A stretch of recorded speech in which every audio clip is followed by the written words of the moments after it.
along those lines is to kind of get other people in the chat, other Whiskey Tube channels, other things like that to come on, have kind of a little bit of an open forum, a roundtable, so to speak, and just kind of chat about some things that are, relevant within the world of whiskey that we're all kind of hearing things. I mean, there's so many things that seem to be happening on a, if not daily basis, weekly basis that, there's enough stuff we can kind of chat about, discuss things along those lines. And, I want to be as,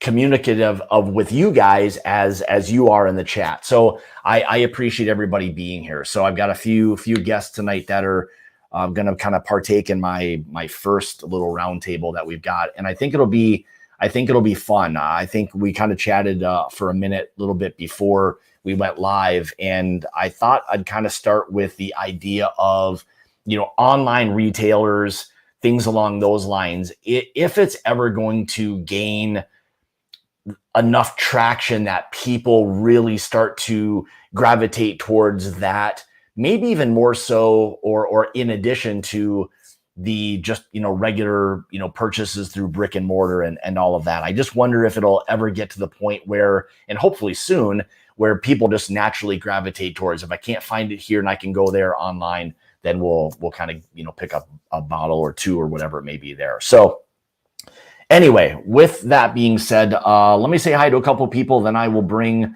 everybody in and we'll kind of get going that thing. So Roy was in, Adam was in, good to see you. Blind Squirrel was in, good to see you. Sugar Kitty, as always.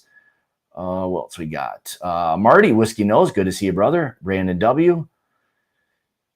Timmy, how's it going, bud? Top Dog. Benny, how's it going? Mark Mace, Mark, good to see you. What else we got here? Who else? TJ, good to see you. Eric, good to see you, bud. Roger, good to see you. Christopher David, good to see you, Chris. Tater Dom, how's it going? That's a good one. Timmy, good to see you. What else we got here? Prescription Bourbon, good to see you, bud. What else we got? Dougie, good to see you. William Wiley, good to see you, William. Mike Widener, good to see you, Mike. There's Big Bald Beautiful. How you doing, Toddy? Good to see you. Afterwards are 9 p.m. Eastern time. 2:10:90. Check them out for sure. Captain Ice, how's it going, bud? Robert Shea, good to see you. Troy Popham, how you doing, bud? Okay, so I think I'm all caught up. So let me bring on tonight's guest and we'll get going. We'll bring in first the dynamic duo. Some of them refer to as the boss, and then the boss's boss, however you guys want to decipher that. There they are, the two bosses. Let's call it two bosses tonight. Cheers. Cheers, Scotty. Jeffrey Wack. Everyone knows the Waxster. Cheers. And our other favorite guy, Mr. Kelsey Dime. How are you, sir? Woo. Cheers, everybody. So I figured I have to start out with like my tagline, or the two taglines that I come up with, and this would be very appropriate for you guys. My first one would be, "Hey y'all," so you guys can figure out who would use that. And then I think my new slogan I think is going to be, "Hello again, whiskey friends." I mean, does anyone a good one. Sound good? Is it catchy? Sound good? You guys have to let me know. Explain that. I mean, it doesn't sound like I haven't noticed anybody using that kind of the tagline. So if it's still out there by the end of the night, maybe I'll just kind of mix that in with some of my reviews. But yeah, no, it's catchy. I love it. You could always use you guys's. Use guys. There are at times people will refer to things up here as use guys, which I try not to, because it sounds ridiculous, because there really is no use guys. I mean, it is what it is. But so thanks, guys. I appreciate it. This was like we were mentioning before, it was a last minute type of thing. I was just always trying to think of a good idea rather than me just sit here and talk to everybody. But I figured doing kind of a little bit of an open forum roundtable, so to speak, that it would at least allow for not only my opinion, but yours as well. And we can kind of chat about a few things, drink some whiskey, and, kind of piss away an hour. How's that sound? Sounds good, man. Sounds like a great way to spend an hour. I mean, I figured with this group here, it wasn't going to take a lot of arm twisting to get them on. I mean, it wasn't but about a minute or two that I had a bunch of yeses. So I mean, it's great to have a bunch of booze hounds as friends who are willing to just pop on and just drink like a bunch of fish. So that's awesome. So thanks everybody for joining tonight. Appreciate it. So all right. So I guess before we kind of get going, why don't you just quickly introduce your channel, and then we'll get going. I know everyone knows, but for replay purposes and all that, I want people to know. I did link in the description to your channels, both of them. But yeah, why don't you just mention a little something about your channels? Whoever wants to go first. So we are Drifting Drams on YouTube. Since I'm being prompted to tell us about it. Yeah, you can find us at Drifting Drams on social media, on Instagram, and then you can find Ethan and Katie on Facebook if you so choose. Link in the description. Yeah, everyone says that. Subscribe, link in the description. Those are the YouTube terms, right? Right. Yeah. All right, Waxter, Kelsey, who wants to take over? And then I'm Jeff, and then this guy is Kelsey. And we are from Hello Again Whiskey Friends, which is a phrase that Scott just came up with 10 seconds ago when we decided That's to make very ironic that you just stole my tagline. Very ironic. Yeah, you slept on it just a little too long. But yeah, you can find us at Hello Again Whiskey Friends, both on YouTube and on Instagram. And then Kelsey, you can also find him. You can find me on Facebook at Kelsey Dime, but you can also email me with any questions or anything you have at whiskeyriffslounge@gmail.com as well. Oh, look at you guys. Fancy. Look at this, man. What a fancy panel I've got on here tonight, man. Oh, man. Unbelievable. So anyway, all right. So guys, thanks again for joining. So you probably heard the slight intro in terms of the, I'm always a little like reluctant to kind of want to, say online retail still feels new, and I think it kind of is, but it feels to me, and I'll be interested to hear your perspective on it as well. But the idea of the purchasing liquor online more readily, like will it gain enough traction? Do we feel like it's going to gain outside of maybe our circle that people will just automatically want to kind of go to online retail for bottles?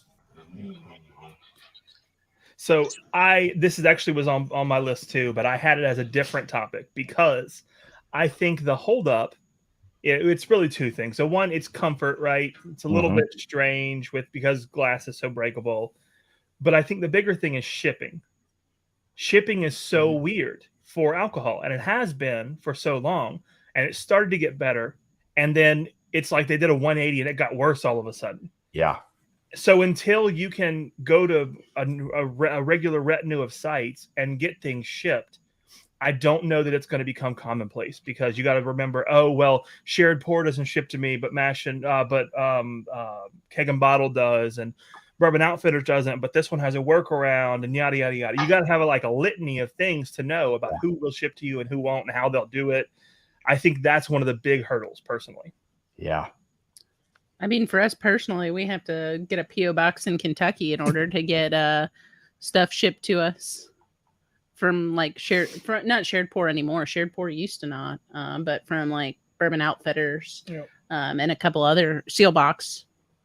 We have to have everything shipped up there. Well, Shared Pour does now, because they have a very mean whiskey club that really got on them a lot. Yeah.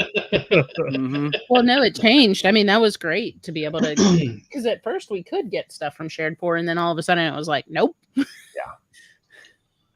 I think the other thing is the trust factor of which sites are not scams. Like just walking into it, I remember 3 years ago walking into it and thinking, how am I supposed to know which sites are scams? How am I supposed to know what the retail values are actually at, so that I don't know that I'm getting gouged online? Yeah. I think that's part of it. But I think the more that you can network within your own area with people and talk to your store owners as well. If there's not something that your local has, then you can start finding those things out. But it does take a lot of time and research to do those type of things, because there's a lot of brands that I know of now that I didn't know about 3 years ago, simply because the distribution wasn't even large enough for me to even know about it. Right. Yeah. So as your whiskey and friends network grows and you find people in different places. I mean, that's kind of how Jeff and Durell and I all met. I'm in Arkansas. He's in Ohio. Durell's in Rhode Island. I mean, our 3 different markets are completely different as far as what is available versus what's not available, and a lot of things. So it really just has, as you expand that network out, you'll learn a lot more, but you'll also begin to learn more about what retail should be and what are these prices online really, are they really marking them up 100%? Or are they marking them up 15%? What is the markup on these things? And that's where you can get real screwed over a lot on your money on those things. I've always wondered if there's a larger market for just, I guess, general bottles, maybe ones that aren't like super allocated, but things that are maybe slightly difficult. But again, I think the issue, and I think it was Ethan that mentioned it, but pricing or shipping always seems to be that the one issue that people say, I just don't want to pay the shipping. And I get it. If you're just doing one bottle, I get it. That's a bit of a premium. If you can mix in 2 or 3 bottles, makes it a little bit better. Again, that increases the, the cost of the purchase. But man, it just seems like there's so many bottles out there nowadays that even from an allocation standpoint, that if you really want something, you probably can find it online somewhere. So, and again, like a lot of the whiskey club stuff, like you're not going to get anything. I mean, those aren't going to be on a shelf. So you have no choice but to go through, and there's enough, people doing those these days that, I don't know. I keep waiting for the day that it feels like online retail is much more of a presence than it still kind of feels like it. But I think I got a slightly different perspective on this one, but I am going to agree with Paul P. I think 80% of my purchases now are online. But I've been ordering online since like 2019, even before they were supposed to ship to my state. What I figured out very early on is that there were liquor stores, if they could ship wine into my state, they had no problem shipping liquor into the state. And I had about a dozen go-to websites. My first Weller 12 came off a website, just finding a small store that happened to ship and scouring the internet and finding those. But slowly but surely, those type of stores figured out that they were getting traffic from online, and the prices just went up astronomically, and it just marketed themselves out of the equation, because that's not for me anymore. So now when I talk about online, it is shared pour, it is Seelbach. But the type of brands that we buy from those stores are not the type of brands the average person's looking for, though. So that's why I don't think it really takes off too. Yeah. It's a good point. The other thing that we all kind of talked around the edges of it, allocations. With your local stores, you get to know the people, you get to know them, and so you can expect, hey, I might get some allocated bottles at the end of the year. With online stores like that, usually not, right? You're in a faceless. You can if you want to spend 4 to 10 times more. Well, those stores are playing the the museum like prices, where it's like, hey, we got the CYPB, drop us $1,000 and then we can ship it to your house. But like shared pour, right? With all of our single barrel picks that we do from groups, that doesn't have any bearing on whether or not I'll get an allocated bottle from at the end of the year. So it's you're basically washing that.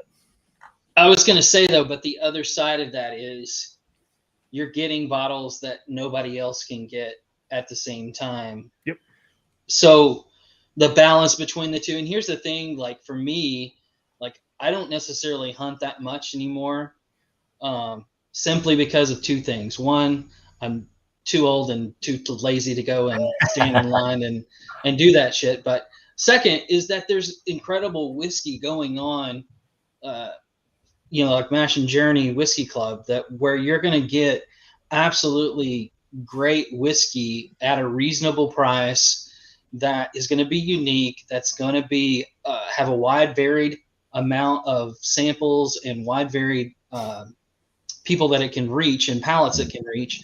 But at the same time, you know, you're getting to taste good whiskey at an affordable price that's not, you know, in some of that shipped. Yeah, you're paying more for shipping. But at the same time, if you go to the liquor store, they're marking up what you're paying in shipping anyway on a regular bottle.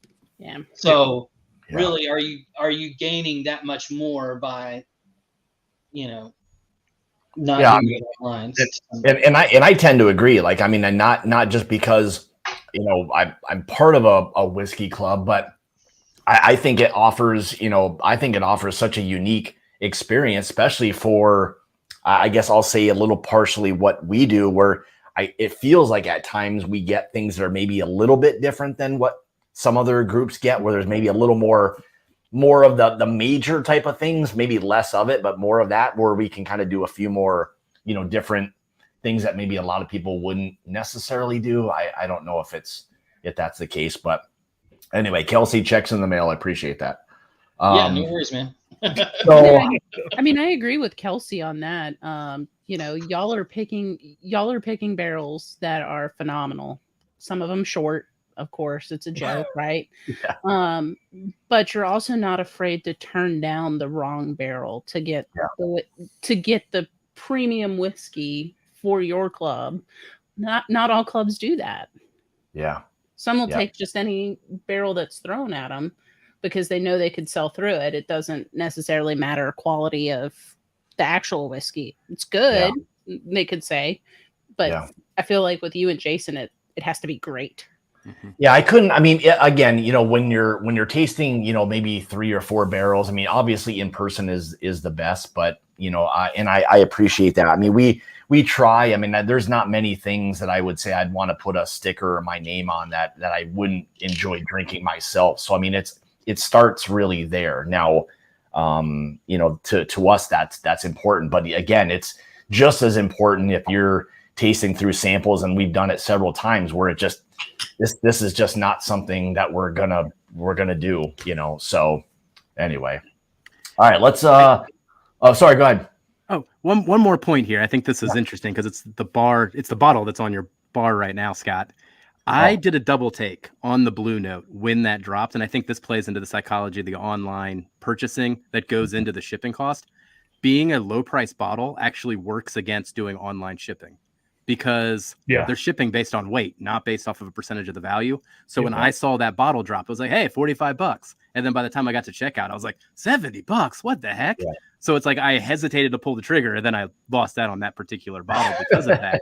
But you know, when you put a $70, $80 bottle out there and it's the same shipping cost and it raises it to $100, I don't blink. But you put a cheap bottle out there and it puts the same shipping and all that tax on there, I'm like, whoa, what happened to that bottle? That's not a deal anymore.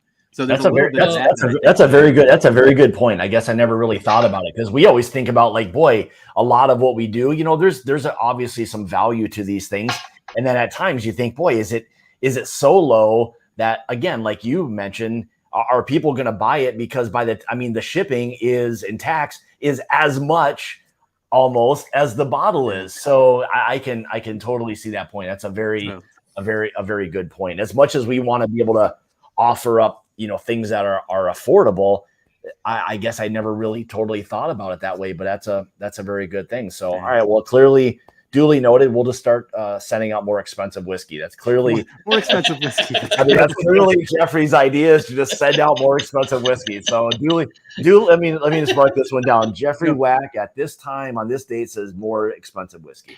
Two cheap whiskeys at a time. And then that bottles it up. Because that's what I was doing. I was looking through the site for something else to add to my cart. And that's when I lost out. Yeah. And there are some sites that you'll find that do some, hey, Durell, that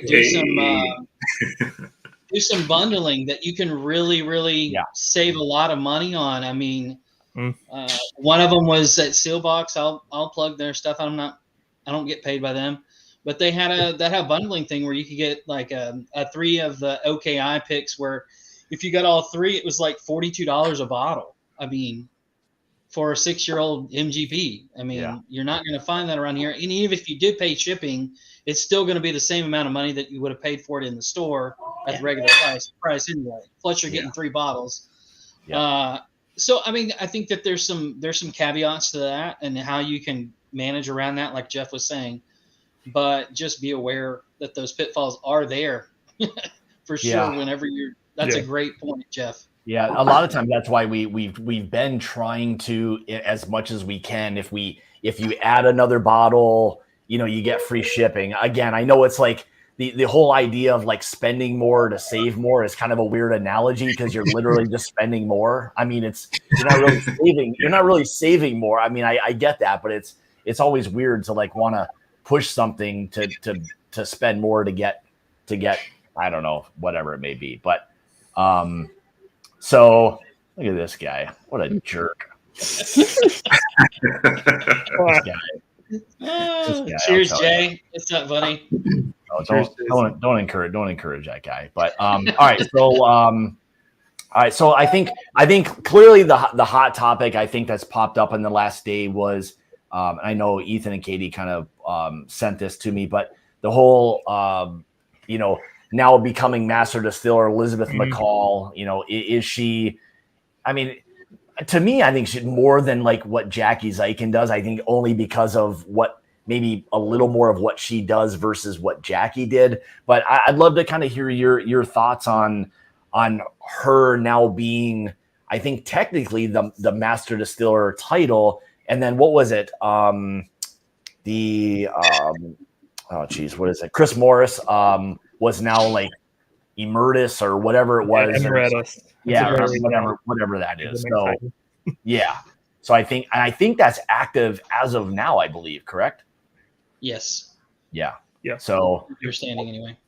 So what are your thoughts on her now becoming master distiller for Woodford? I think that it's interesting. I think it's an interesting step.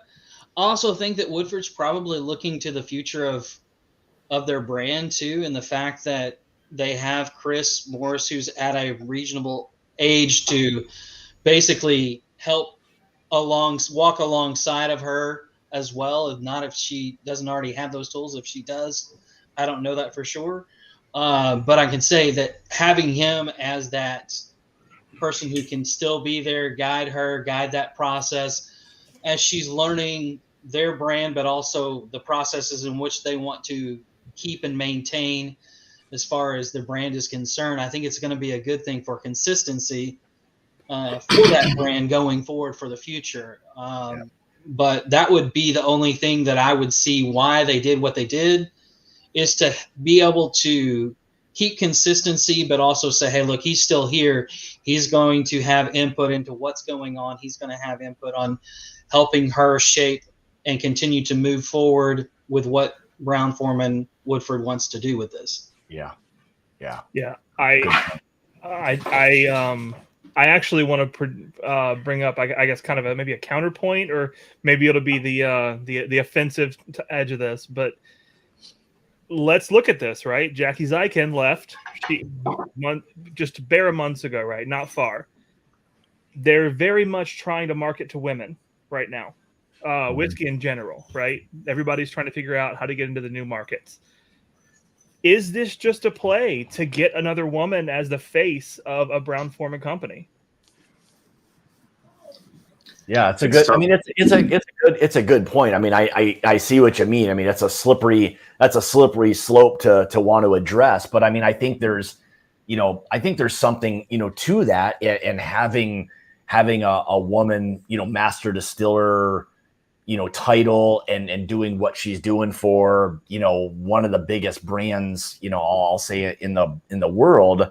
So there's probably I shouldn't say a lot, but there's probably some to both sides of that play into and again, hey, Chris Morris isn't like necessarily a spring chicken. I mean, he's not a Jimmy Russell or anything like that necessarily. But again, I think the idea also is starting to get younger people in the forefront, is getting past some of the old guard, so to speak, and now the younger people kind of slowly kind of taking over and being a little bit more involved with the way the whiskey world is now. Because my thought still with so many of these big brands is that there's a disconnect. There's just they do their brand things, and then outside of that, they have no like great marketing people where they're like reaching out and doing all these things. Like it still feels like it's, you know, the 60s. We're gonna keep pushing out bourbon, and you old timers are gonna buy this shit,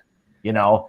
And I think those days are kind of long gone. I mean, with social media and all that, it's kind of, you know, you hate to say out with the old and in with the new, but it's kind of that. Yeah. Well, it does seem like more and more, rather than investing in celebrity whiskeys, these distilleries are creating their own celebrities. I mean, just the fact that we are having this conversation kind of shows what they are doing when they are making people the face of the brand more so than the brand always being front and center. They're adding faces to these brands. And as Ethan's saying, they're then appealing to markets through their choices on that. And they're going to be positioned differently through that too. Well, she's been in for a bit too. Yeah, I also think it's a gamble as well. I think Ethan kind of made to that point is the gamble going to pay off?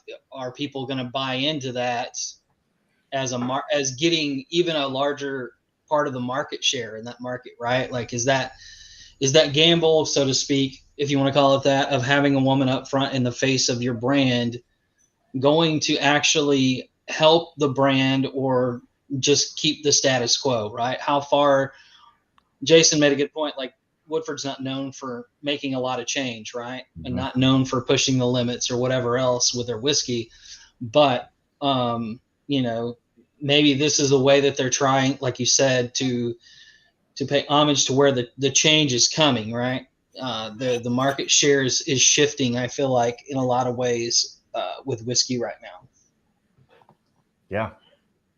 Yep. I tend to agree. It's an interesting time that we're in with these brands and kind of how they're starting to, you know, position themselves and how I think we as consumers are starting to look at these brands. And I think there's, you know, maybe it's partially because there's younger people kind of getting into it and into larger roles within these companies that maybe they're just a little more used to the social media aspect. I'll use that as kind of like the example, just because it reaches the masses, and maybe getting these younger faces out there to people that it makes them slightly more like relatable, I'll say, you know?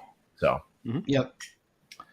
All right. So here's another one. So Ethan and Katie had posted this, and I know Kelsey's got a couple questions as well, but we'll touch on this for a second. I think this is kind of, it seems like an easy one, but the whole issue with Sazerac self-distributing and partially why they did it. I guess I would love to hear your thoughts on, you know, why they've, you know, gone to, I'll say, self-distribution versus, you know, paying another rep or whatever to hawk their product. So. Yeah, I mean, I'll jump in there, I suppose. And obviously, I am not an industry insider. However, I really like to think that I know what's going on, even in things I don't. So it's a lot of fun. Yeah, we're all in those shoes at times. So no, I don't like this, Ethan. Let's do some Tennessee tangos and let's transition to. Don't tempt him. Ethan that knows I got everything. you right now. Let me finish my statement. So there's a lot of money left on the bone there, right? Distributors typically mark up usually 80 to 100% of the bottle cost. So there's a lot of money there. Yeah, I think it's largely a money play, and it's probably a brand loyalty, brand image play, right? A lot of people are annoyed with Sazerac. People on our side, not your average lay whiskey drinker, but on our side are annoyed with Sazerac for how allocations go, right? It seems really strange, really lopsided. So they might think they can change that a little bit. Yeah. It's a good point. I mean, I kind of thought where, you know, as big of a brand as they are, do they really need a third party doing that work? It feels like they can keep a lot of that money, basically do the same exact things themselves with some internal people, and accomplish literally the same goal. Like when you look at this now, you kind of almost wonder why they didn't do this, maybe even a handful of years ago. I mean, Buffalo Trace and Sazerac and all, I mean, they've had so much momentum for so many years that, their brand is so big, it kind of sells itself. You don't really need all the marketing and someone else doing all the dirty work. So that was kind of my thought as well. I think it's timely due to the fact of their expansion. I don't think it's by coincidence that this all happened right before their expansion is really going to start ramping up. And what you're looking at with regards to what they're going to be pumping out, I think that gives them a larger market share for the play of controlling the market to some degree with how much they're pumping out with their expansions and how many other distilleries are doing expansions right now, right? So I think they're trying to set the lead, so to speak, but also I think they're also realizing how much money they've already invested in their expansion of their own company, much less, the distribution side of it. Yeah. Well, and like Troy says, I mean, if you've got a boss who hates a lot of other people within, Republic, well, I mean, he's probably going to do whatever he can. If there is that vendetta that he just is hell bent to get rid of him, well, then you make a couple calls and you take care of business, and that's the way it is. I mean, it's as big of an industry as it is, it's a small industry at the same time, Yeah. So I agree. Anyway. All right, Kelsey. Papa will appreciate this, but when I read that comment, I totally thought in my mind, Bill Goldberg has the vendetta. And I was like, oh, Bill Goldberg showed up on Raw last night? I need to go check that out. That was my first. Jeffrey's all about the wrestling, man. That was for all the wrestling fans. That's when we read that. Like, I know Papa will appreciate that. Yeah. So, all right, Kelsey. I know you had sent me a question before. Do you want to kind of fire yours off, and we'll kind of take yours do you need a refresher? No, I got it. So I know that the 4 or 5 of us have already talked about this, but I don't think Scott has been on this part of the conversation. But my beef, or so to speak, to throw this out was, with NDPs growing and growing, how many people are, mass producing sourced whiskey, the importance of transparency for us whiskey nerds is to the nth degree of like, we want to know everything about what's in this bottle, right? But I think that one thing that I have yet to see, that I'm curious to see if it will happen as it goes along, I don't know if it will, is the idea of disclosing cooperages alongside of what's on and what's in that bottle. Because for me as a whiskey person, I can tell you pretty much a typical profile for certain cooperages that I know that I've drank, but it's not ever disclosed, right? So you don't know that for sure. Except for a few brands like Foregate, where they're doing collaborations with Kelvin and things like that, and they're actually saying this is Kelvin, right? But I think that it's an interesting point that if we move towards, I feel like more of these sourced whiskey companies are coming on board, how much easier it would be for the consumer to make a good decision about whether or not this is the whiskey for them, based upon not only the distillate and the mash, but also the cooperages that's holding the mash and the distillate, because it makes a huge difference that you can have the exact same distillate poured at the exact same time in 2 different coopers, put it in 2 different barrels, and it comes out completely different. Absolutely. Do they ever tell you that type of stuff, Scott, when you're doing a pick at some of these, when you're picking like an MGP? Yeah. And you got all these samples of MGP. Do they tell you the cooperage? Oftentimes, yeah. Most of the time, I would say it's not as much like MGP, but I would say it's more likely smaller distilleries who are willing to share the cooperage. And at times it is kind of interesting, when you like, again, it's how these guys all do so many things, so much of it's the same but different. And like Kelsey said, the impact of what each cooper does to those barrels, it does. It plays such a huge, factor. And to Kelsey's point, I think nowadays the more information you can get on a bottle for the people that are outside of, like, let's say, our circle, but if you step back and take like another spirit that maybe we're not overly familiar with, if you walk up to a bottle and you want to see more information, like, I think even from a marketing standpoint, that the more information that's there, I think it wants to help you believe that, hey, again, these is a company that's giving you all of this information. They're forthcoming. Therefore, maybe this is going to be a better product versus just a name and that's about it. You know nothing about it. You'll probably pass. So anybody who is, putting more information on a bottle and the transparency part of it, with whatever the spirit is, I think it's a huge, huge factor.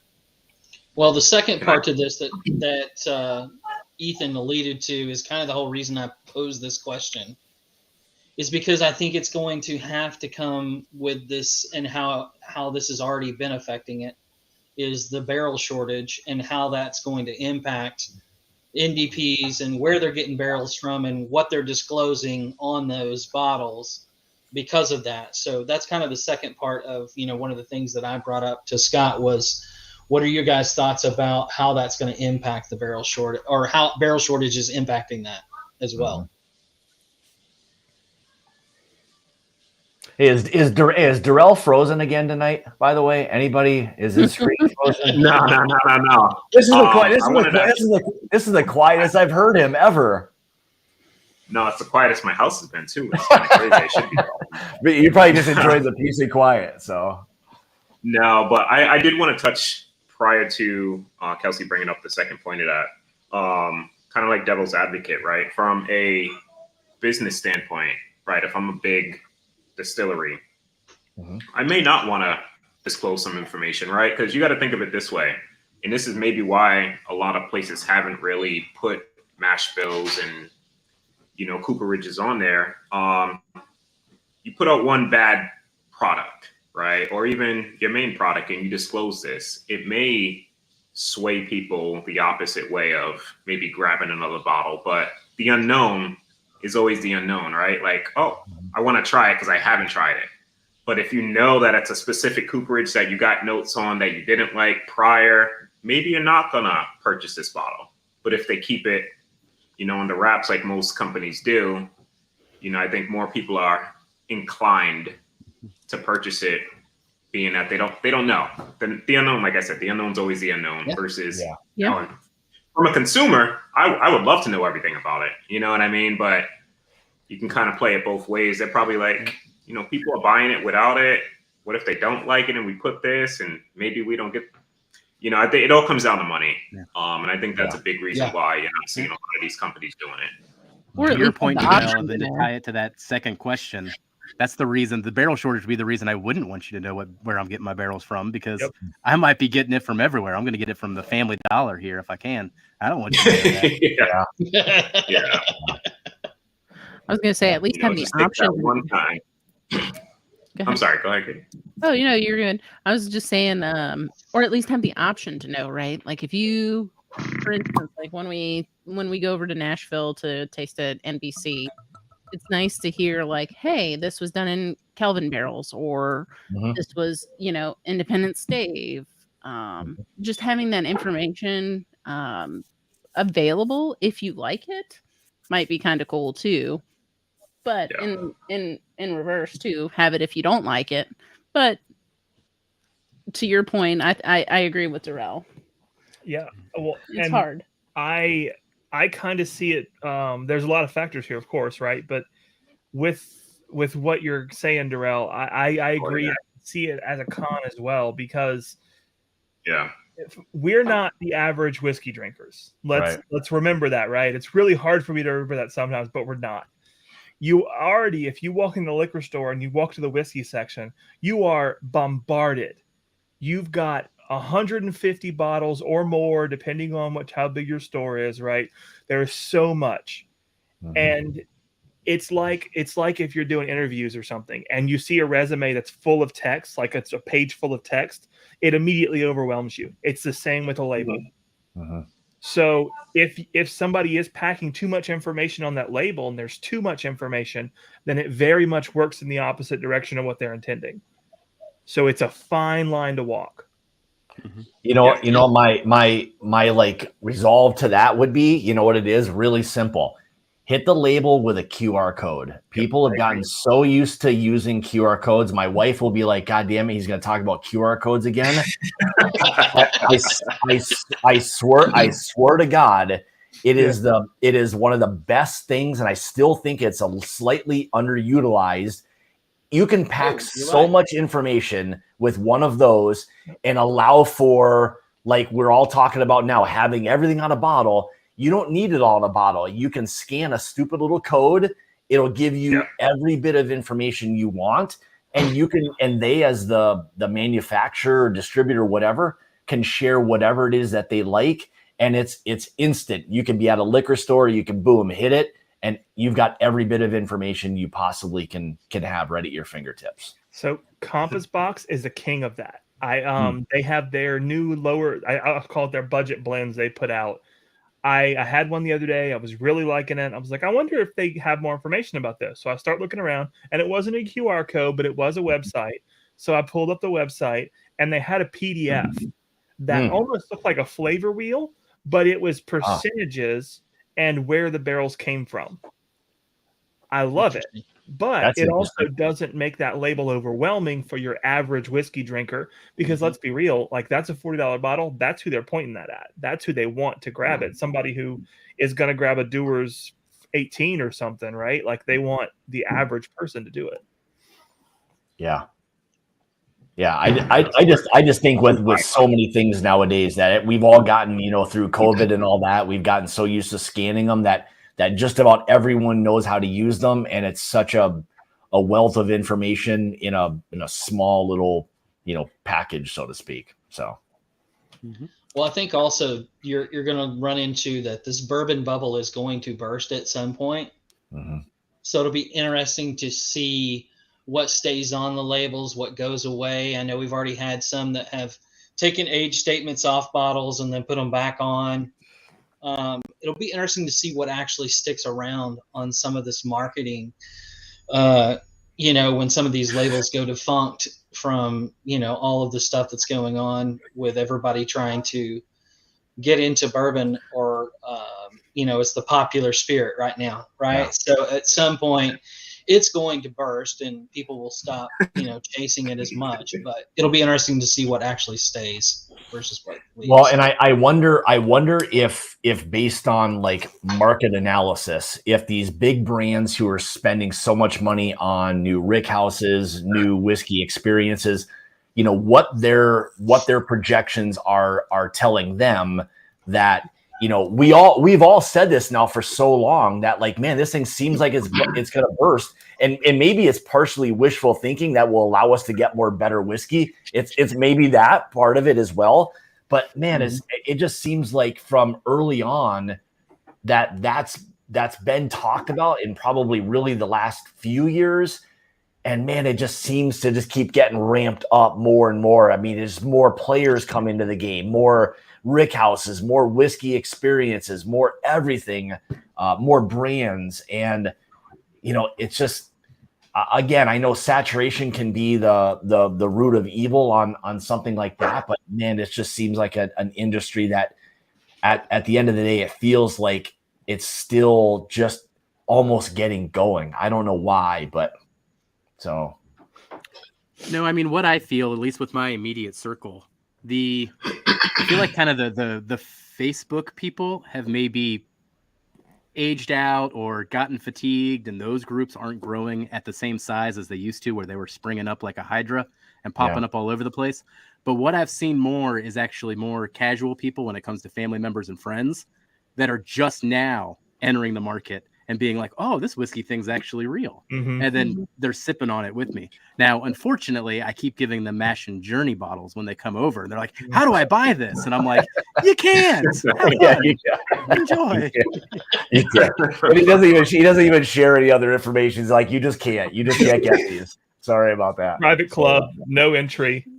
Yeah. Donate. No more entries. No more entries. But all right, let's see what else we got. And yeah, if anyone else has a topic or anything that is piquing your interest or whatever, fire away. I don't want to just be the one running this whole thing. So, but you've done such a good job so far. Well, I appreciate that though. Let's see what else I can find. The label versus the label. Yeah, so I was just reading that one. So label LE single barrel fatigue. Are we feeling? I guess this would be the question. Are we feeling the? I guess, everything is limited edition. Everything is single barrel. All of these things. Where are we going with stuff? And is some of this market driven with the economy the way it is as well? So. I'm less forgiving on the LEs because the prices keep going up too. So a dud just makes me so bitter. If it doesn't live up to $150, $200 price tag, it doesn't just make me bitter against their brand. It makes me bitter against like all whiskeys at that point that are that price. I'm just like, oh, it's not worth the risk anymore. When you have so many average bottles that you're paying $150 for, and you can get something great for $80, $100. Yeah. Yep.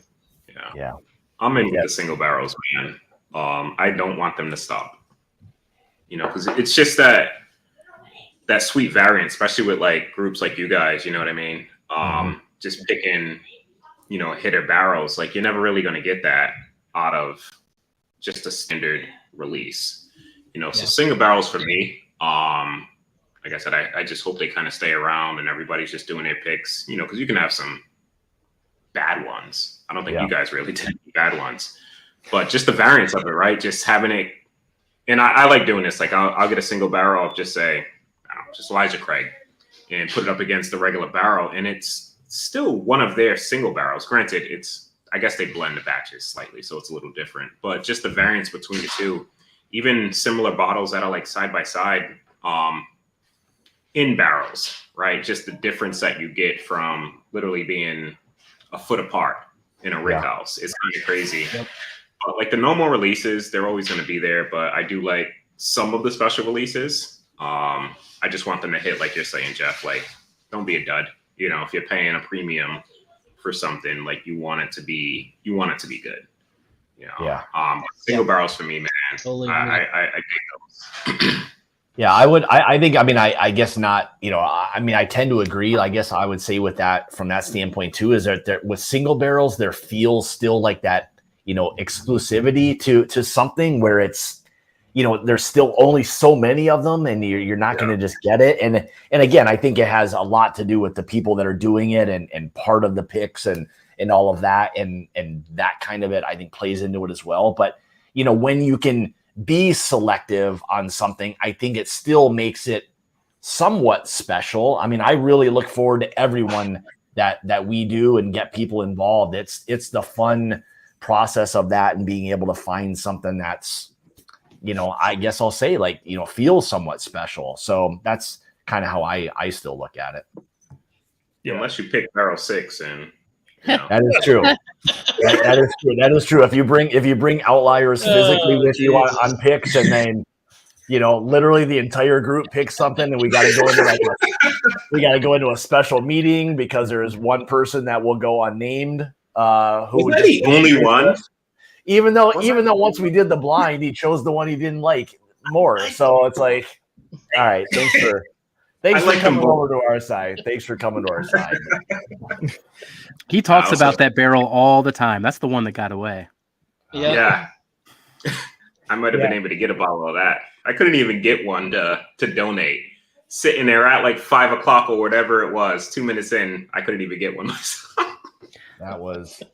That is one of the things I would say is probably a slight downfall to this, is not being able to give a lot of people all those bottles. And as soon as the what hits the fan and things don't go well, we had so many messages to us like, you sons of bitches, and I'm like, oh no, what's going on here, you know? But Yeah.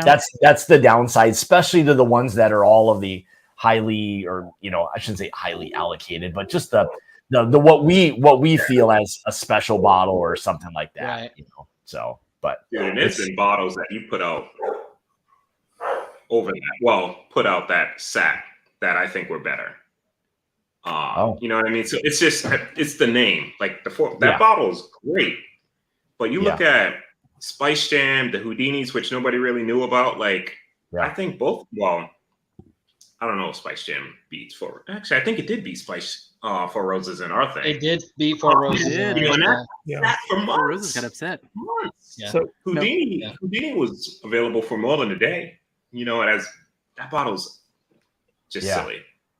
I mean, that is a great point, that we are driven by a name. There's no doubt about it. I mean, if you had that whiskey in a bottle that wasn't a big brand, it wouldn't get the traction, of course, like, you know, like Four Roses or whatever it may be.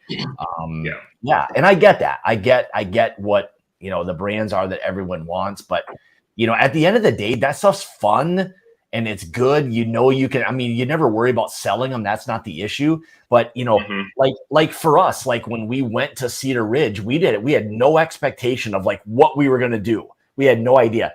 And we were blown away. We really appreciated those barrels and what they did for us for really what they ended up being, you know. So again, it's a slightly different profile. But again, at the end of the day, you have to treat it like that and understand like what it is. But we both loved what Cedar Ridge was doing. Their transparency with things was really cool as well. So that's one of the fun parts, is being able to give those kind of brands, you know, to everyone that maybe you wouldn't normally get that or reach for it on the shelf. You know, I mean, we even said before, if I saw a Cedar Ridge single barrel at the store, I probably 100% wouldn't buy it. I didn't know. I'm like, I don't want to take a chance at this, but you know, we hope people put a little faith in what we do. So this thing's really good. I popped it with you here. I haven't had it before. I just opened it on this live. Do you have the bourbon or the double oak? Which one do you have? I only bought one, and I did the double. But man, okay. I like it a lot. Yeah, that double oak is legit. I love that one. Yeah, it's really sourced. I don't know if I asked. No, I was away when that released, so I need to grab it actually. Yeah, it's really good. I mean, I love the chocolate, kind of that dark fruit like plum. There's a lot of that chocolate covered raisin, something along those lines. And when we were tasting, it was actually a warmer day there, and the interaction of inside the rick house, which was still cooler, and going outside where it was warmer, it was kind of cool what it was doing to the whiskey, and it was just a really kind of cool experience. And we knew when we tried that one, that was something that was going to be for I think the price and everything, it was going to be a really fun whiskey to share with everyone. So where are they out of, Scott? Cedar Ridge, Iowa. Iowa. Yeah. You know, and again, and again, that was no, go ahead. Sorry. I was just gonna say that particular profile was extremely unique for that particular brand. To me, like this is the first time I ever had that brand, but having a lot of double oak products, it's still very unique, even in that market of line as well. So it was a really fun thing, and we were pleasantly surprised by what it was that we were tasting, that it wasn't so, and you know, maybe you guys can comment or not, but it wasn't so much in the direction of like thinking this is like a craft whiskey versus maybe one of the big boys did something like this. It never really felt like that to us, but still had that kind of small town feel, you know, to it. So that was kind of why we were pretty excited for both of those. So all right, what else we got here? So I don't know, did we really enough on the whole like label LE single barrel stuff? Did we touch on that enough, you think? I mean, I think you had something, huh? A little bit. All right. Anybody have anything to add? I mean, I'm kind of with Jeff on that. Like, it only takes one disappointment to like really turn you off because you're already paying a premium for these LEs if you can find them typically. And it's and the availability. Yes, I understand it's a limited release, but why are you putting MSRP at $80 and Yeah. the cheapest I can find it is $500? Yeah. Yeah. So, Wild Turkey Master Keep one of those. Mhm. Bring it. Not worth it. Not worth the Master Keep name. Not worth the end. But I like that one. Well, shit. Am I the outlier with that one? I really like that. Everybody else gave it I enjoyed it, but I don't think it's worth the $200. I don't think it's a Master's Keep. I agree. Right. I like the bottle. I don't think had the newer one that everybody's been going crazy about too. So I need to get that. But the Unforgotten. I enjoyed the one. Decades is probably my favorite though. I agree with you completely. Scotty, I got to get out of here, but thank you so much, buddy. I got to jump off and get to something else, but thank you guys. Good. Thanks for joining tonight. I appreciate it, Kels. Absolutely. Cheers, Kelsey. See you guys later. See you, bud. Easy, buddy. All right. Let me ask you guys this. And this was kind of one I saw that the guys from Bourbon Pursuit were doing. It was kind of a cool topic. I thought was what some of the whiskey trends that we see are happening now, like either coming or going. Where are you guys on things that are maybe a little overplayed now versus something that maybe we start to see this year, next year, whatever it may be. What are some of your thoughts on those things? I mean, off the bat, blending, I hope we see so much more of it, because with the quality of whiskey that's out there, the blends that can be made with it are fantastic. These guys specifically, don't sleep on that brand if people are not familiar. It's just they're taking great components and making an even better outcome. I think that's one trend that I really want to see keep going. Yeah. Well, and even on that point, I'm going to go back to the blind that you two gave me, but you befuddled me on that blind because they are creating their own flavor profiles. Mm-hmm. So the entire time I was trying to latch onto something. Just for context, Ethan and Katie gave me an entire blind of all blended whiskeys. Probably the two on the table actually might have been on the blind, or different versions of them. But man, the entire time I was going through that blind, I was like, I can't get the flavor profile down in my head because it was something I wasn't used to. I didn't have a catalog of it already. So they are finding ways to explore new ground with their ingredients. Oh yeah, for sure. I think we even surprised Scott, not last year, but the year before when I think we brought the Pursuit United Bourbon right after it came out to your house. And you're like, man, what's going on? Like, I really liked it, so that was pretty cool.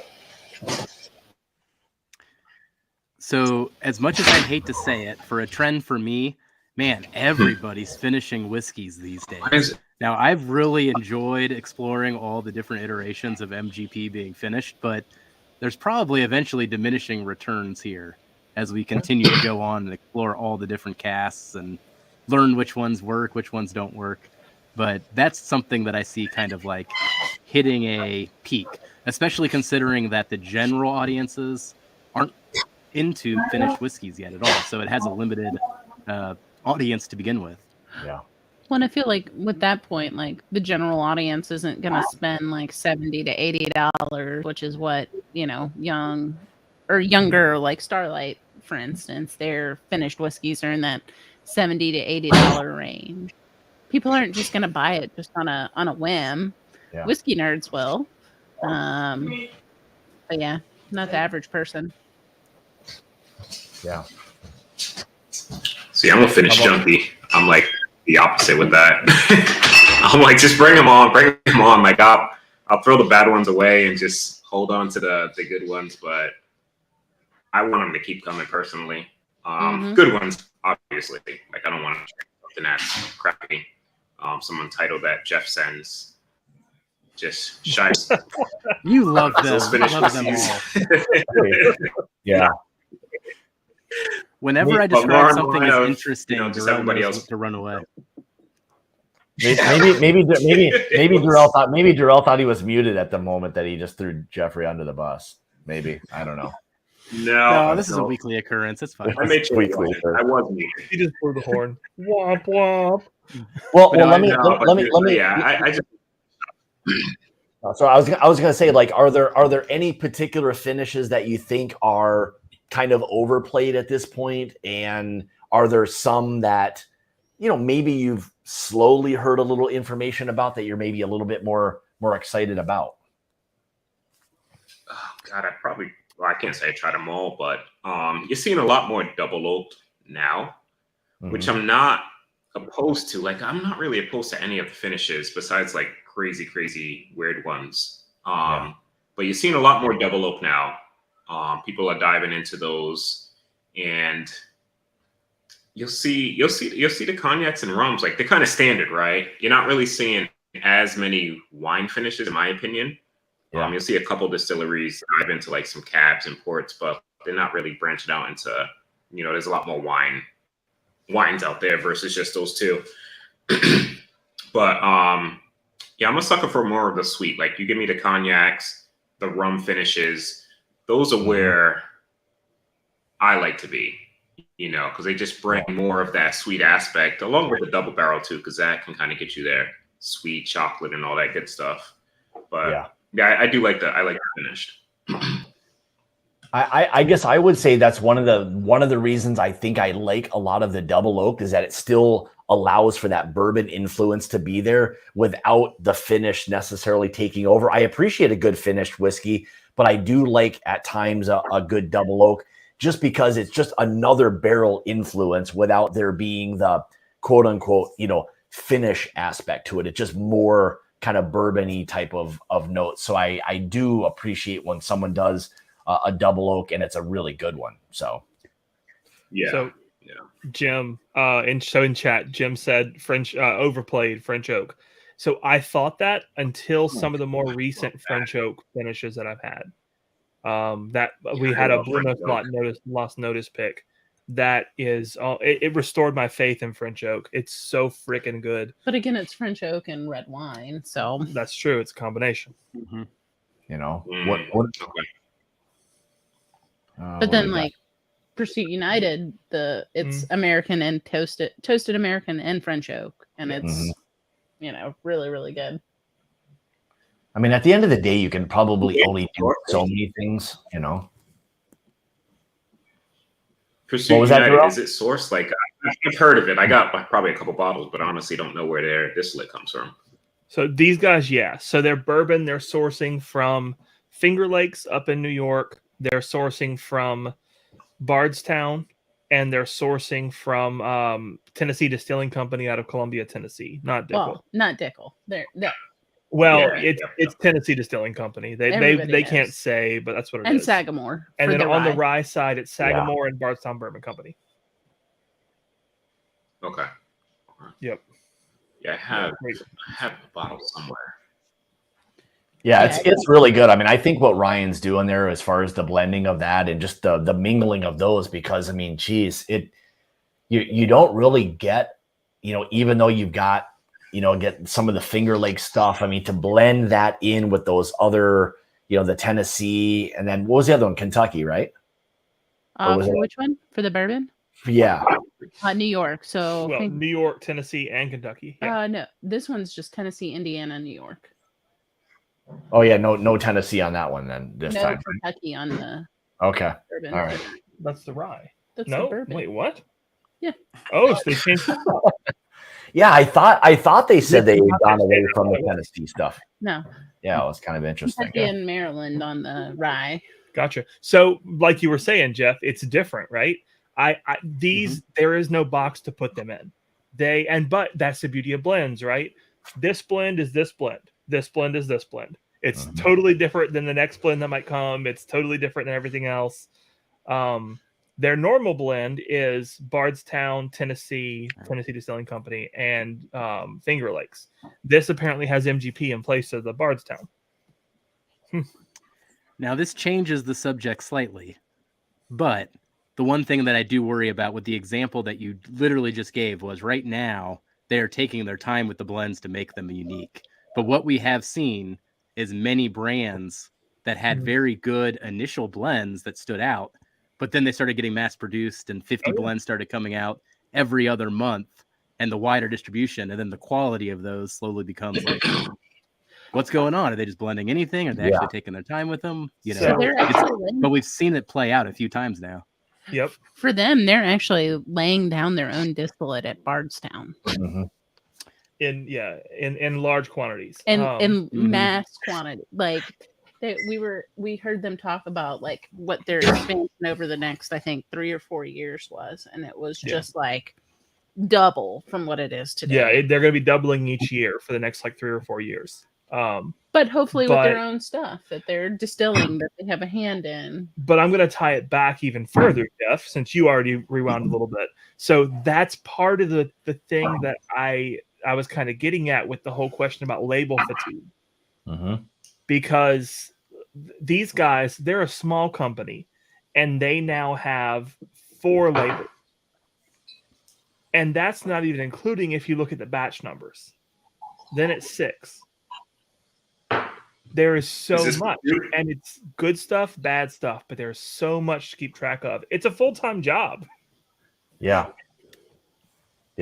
I mean, that is one of those things where I think, you know, at times, I mean, the saturation of whiskey like on the shelves has probably never been greater. I mean, you go and it's just what seems like it used to be, you know, half an aisle is now a full aisle, and then wrapping around some other area and some other whiskey. It's just like, you know, Total Wine. I mean, now it's just the one I've gone to. I mean, by us, it's not only one whole thing where, you know, it used to be, you know, bourbon and then had some rye and some American whiskey on one thing. Now it's all bourbon on one, American whiskey around the other side, rye still on that same one. So, I mean, they just, the saturation of brands. And again, I don't know if it's necessarily a good or bad thing. I know options are great, but shit, it's a lot of options. Yeah. You know, and I mean, we're all familiar with a lot of these brands, but I mean, look at it. Like even, I mean, this is a good example of, you know, label, you know, if there's too many brands or brand names. I mean, Durell knows a lot about whiskey, and he didn't even know some of these things, what they were. So, I mean, if that doesn't say just as a regular like layman, like that there's not saturation of these brands, then I don't know what does. Yeah. So it's confusing. Total Wine's a great example of that, right? Like all their store brands, they're not labeled as their store brands, but they are. A lot of them, like Chestnut Farms, Winchester, Craze, River, Forest, or whatever the heck it is. Yeah. There's a lot of these that are all Total Wine store blends, and you'd never know.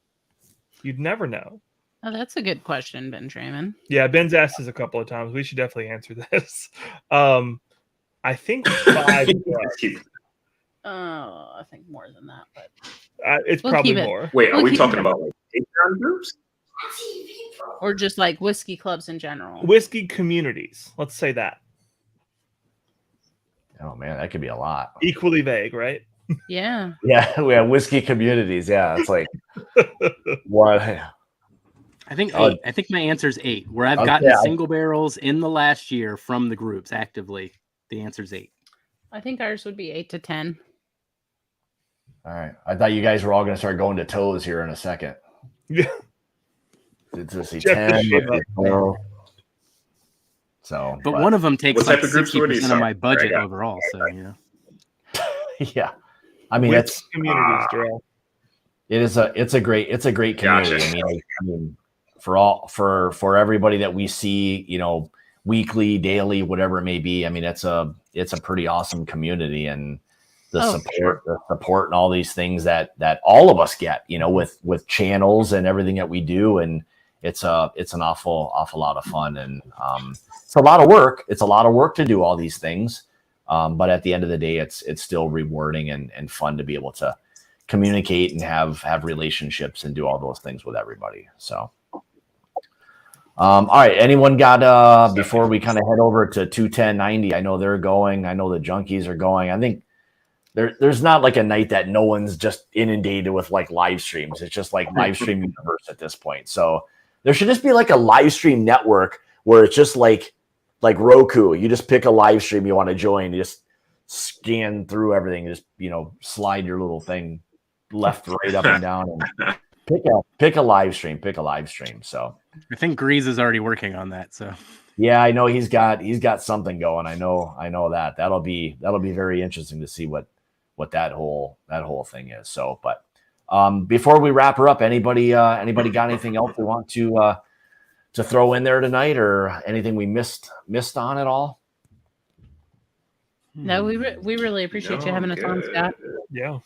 Absolutely. I'm glad you guys could all come on. I know it was last minute, but that's kind of seems like how I've been rolling, these last couple months with everything. It's just an idea pops in, and then I'm like, all right, maybe these guys are available. Let's see if we can make it work. But all right, one other thing, I think this is kind of still important considering what's been going on. But the last thing that Ethan and Katie had mentioned in the thing before was, do we foresee any more acquisitions of either smaller brands or a larger brand buying another larger brand? Are there anything you guys kind of see coming in, from that standpoint? Man, that's a tough one. I thought the Bardstown acquisition of Green River was probably the most interesting one, because Green River started to contract distill and they immediately just jumped on them and gobbled them up. So I feel like you have to reach that level for them to probably start doing that, but it'll be interesting if someone tries that again. Yeah. What about in your backyard, Jeff, or somewhat close to your backyard, Watershed? I hear they're doing a lot of contract distilling. Plus they're putting out their own products like capacity, stock, and future money. Like that's... We've already seen this play out with the craft beer industry too. I mean, Budweiser and them just started gobbling up brands because they're like, well, if we can't fight 100 battles, we're just going to start eating them all. That's probably going to start happening at some point here. Yep. I started thinking, will you start to see more of the smaller but quality?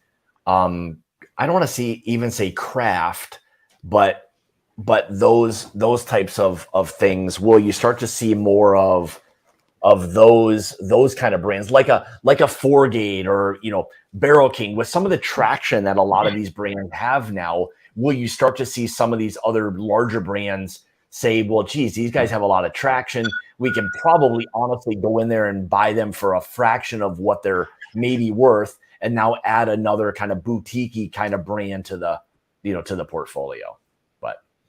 Yeah, I can see that happening. That's not far off of MGP and Lux Row, right? Right. Yeah, that would be an example of that for sure. I think that's a harder play though when you're just buying the marketing of it. I mean, MGP is not very good at marketing, so they had to buy something that was good at marketing.